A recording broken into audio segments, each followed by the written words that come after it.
What are the significance of each Hijrian month?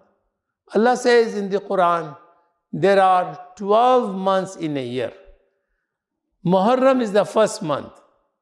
The literal meaning of this month is forbidden. It is so because during this time or during this month, all battles, all wars and all fights are prohibited in Islam. Prophet Muhammad ﷺ mentioned that Muharram is the second best time to keep fast after Ramadan.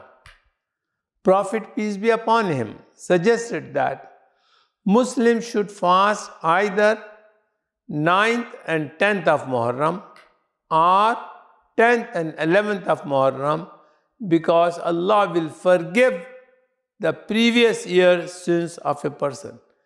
Just fasting 2 days, your 1 year's sins are washed out. The 10th day of Muharram is known as the day of Ashura. Allah had saved Musa alayhi salam, peace be upon him, and his followers from Fir'aun.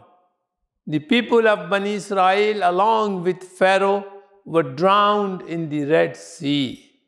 Lastly, the Prophet Nuh also fasted on the day of Ashura in order to thank Allah subhanahu wa ta'ala for his blessing and mercy. Thank you.